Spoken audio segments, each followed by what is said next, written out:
வணக்கம். All in one zone devotional சேனலுக்கு உங்களை அன்புடன் வரவேற்கிறேன். இன்னைக்கு நம்மளுடைய சேனலில் வளர்பிறை அஷ்டமி இன்றைய தினம் அதனுடைய சிறப்பு வழிபாடு மற்றும் பலன்களை பற்றி முழு விவரமாக பார்க்கலாம். அதற்கு முன்னால் நம்முடைய சேனலை இதான் ஃபர்ஸ்ட் டைம் பார்க்குறவங்களா இருந்தாலும் சரி, சப்ஸ்கிரைப் பண்ணாமல் பார்க்குறவங்களா இருந்தாலும் சரி, நம்ம சேனலை சப்ஸ்கிரைப் பண்ணிக்கோங்க.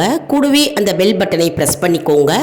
ஆல் என்கின்ற ஆப்ஷனையும் ப்ரெஸ் பண்ணிக்கோங்க. அப்போ தான் நான் போடுற வீடியோஸ் எல்லாம் உங்களுக்கு உடனுக்குடன் நோட்டிஃபிகேஷனில் மிஸ் பண்ணாமல் தெரிய வரும். வாங்க நம்ம வீடியோக்குள்ளே போகலாம். அதாவது மாதந்தோறும் அமாவாசை வருது இல்லையா, அமாவாசையிலிருந்து 8வது திதியாக வளர்பிறை அஷ்டமி திதி வருகிறது.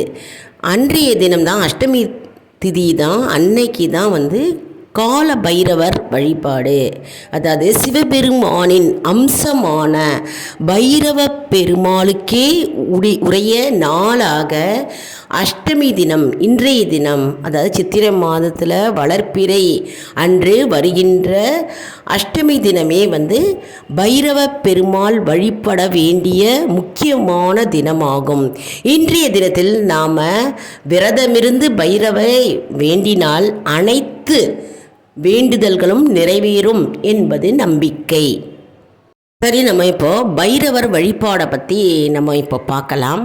அதாவது ஒவ்வொரு மாதத்துலேயும் அமாவாசைக்கு பிறகு வருகின்ற 8வது திதியான அஷ்டமி, வளர்பிறை அஷ்டமி அன்னைக்கு நம்ம பைரவரை வழிபடும் போது, கோவிலுக்கு செல்லும் பொழுது நம்ம பைரவருக்கு பால், தேன், பன்னீர் மற்றும் பழரசம் கொண்டு அபிஷேகம் செய்வோம். மற்றும் நம்ம சந்தனக்காப்பு சாத்தி நம்ம பைரவரை வழிபட வேண்டும்.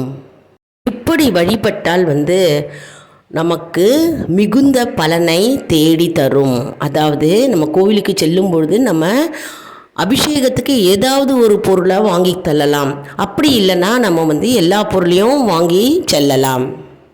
பைரவருக்கு வளர்பிறை அஷ்டமி அன்று இன்றைய தினம் நம்ம செவ்வரளி, செவ்வந்தி பூ மற்றும் தாமரை பூவால் மாலையாக தொடுத்து சாத்தினால் நம்முடைய தீராத கடன் தொல்லையிலிருந்து விடுபடலாம். அதாவது பைரவ பெருமாளுக்கு உகுந்த இந்த செவ்வரளி பூ பைரவ பெருமாளுக்கு உகந்த பூவாகும்.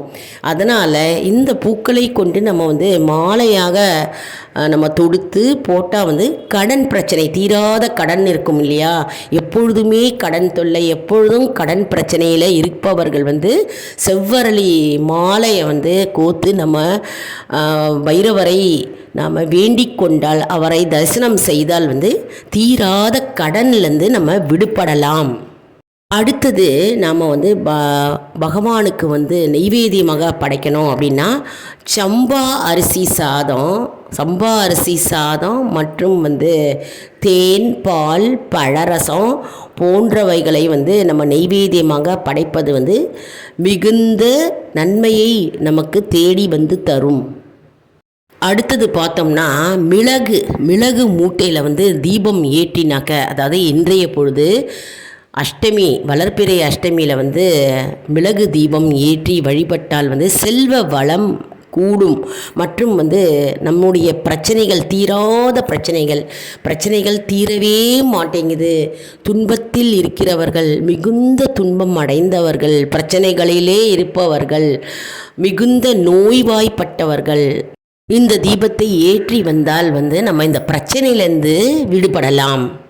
அதே போல் தேங்காயை உடைத்து அந்த தேங்காயில் நெய் தீபம் ஏற்றலாம். அப்படி இல்லை என்றால் விளக்கெண்ணெய் போட்டு தீபம் ஏற்றி பைரவருக்கே உரிய மூல மந்திரம் இருக்கு இல்லையா, அந்த மூல மந்திரத்தை நாம் ஜபிப்பதன் மூலம் நம்முடைய துன்பங்கள் படிப்படியாக குறைய ஆரம்பிப்பதை நாம் கண்கூட காணலாம்.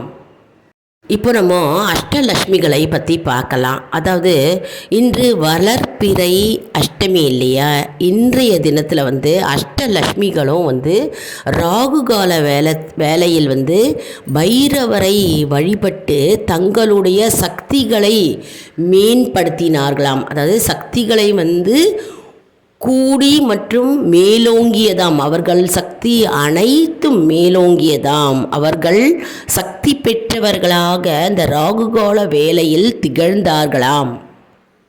அவர்களுடைய சக்திகள் அதிகரித்ததாக பைரவர் புராணம் கூறுகிறது.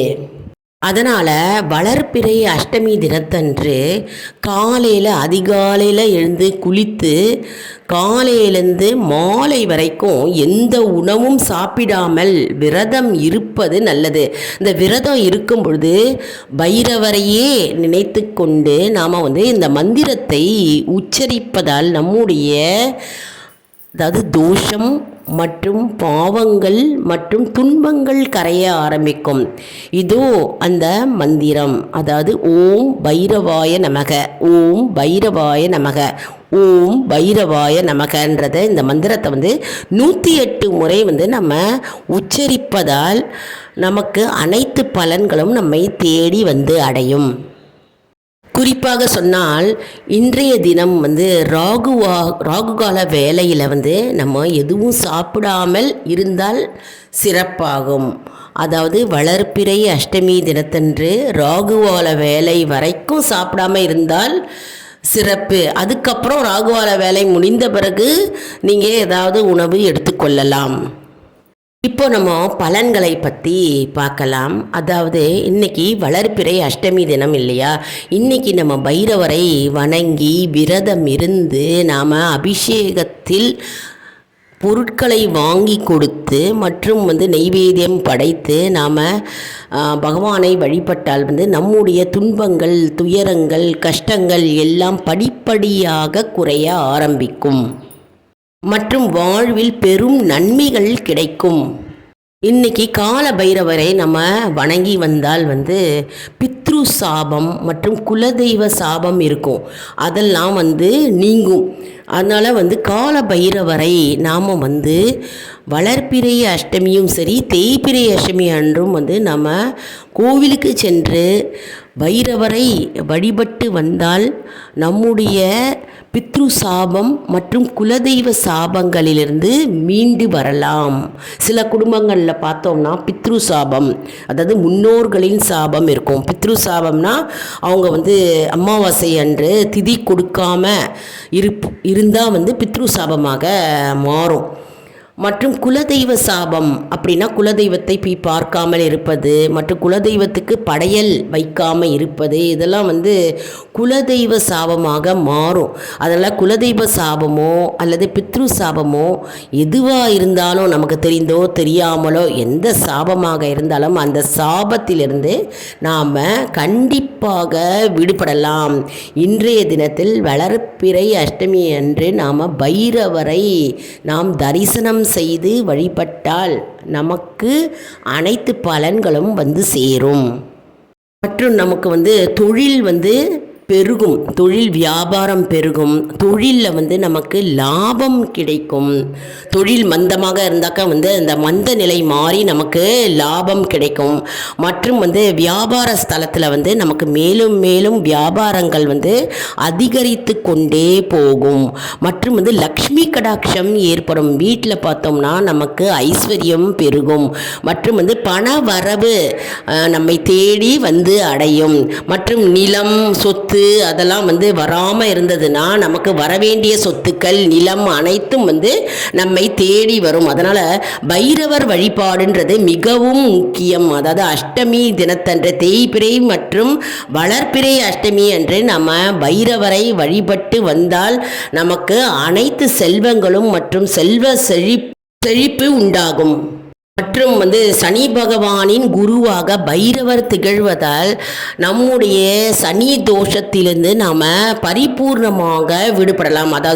சனி திசை நடக்கிறது, ஏழாம் நாட்ட சனி மற்றும் அஷ்டம சனி, அந்தாஷ்டம சனி ஆகிய சனி திசைகள் நமக்கு நடக்கும் பொழுது நம்ம பைரவரை நம்ம வழிபட்டு வந்தால் நம்முடைய சனி தோஷத்திலிருந்து நாம் பரிபூர்ணமாக விடுபடலாம்.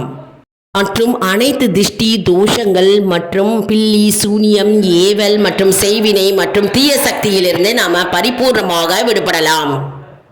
மற்றும் நம்ம கால பைரவரை நாம் வழிபட்டு வந்தால் சனி பாதிப்பிலிருந்து நம்ம விடுபடலாம்.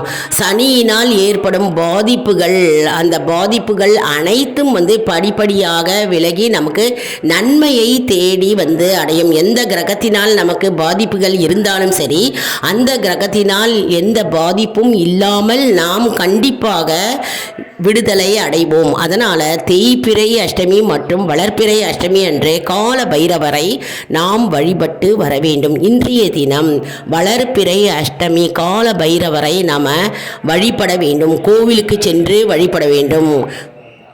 இந்த வீடியோ உங்களுக்கு மிகவும் பயனுள்ளதாக இருக்கும் என்று நான் நம்புகிறேன். இந்த வீடியோவுக்கு ஒரு லைக் கொடுங்க. இதை மற்றவர்களுக்கும் ஷேர் செய்யுங்கள், அவர்களும் பயனடையட்டும். மேலும் ஆல் இன் ஒன் ஜோன் அன்பர்களுக்கு ஒரு அன்பான வேண்டுகோள். நம்முடைய கம்யூனிட்டி போஸ்ட்டில் கேள்வி பதில் நேரம் வருங்க. அந்த கேள்விகளுக்கு பதில் தாங்க. இதன் மூலம் நம்முடைய ஆன்மீக பயணம் எப்படி இருக்கிறது என்பதை நாம் தெரிந்து கொள்ளலாம். இது ஒரு ஊக்கமாகவே நமக்கு அமையும் இல்லையா? இது சப்ஸ்கிரைப் செய்தவர்களுக்கு மட்டுமே தெரிய வரும். அதனால் நம்முடைய சேனலை மறக்காம சப்ஸ்கிரைப் செய்து கொள்ளுங்கள். அடுத்த வீடியோவில் வேறொரு தலைப்புடன் உங்களை சந்திக்கிறேன். நன்றி, வணக்கம்.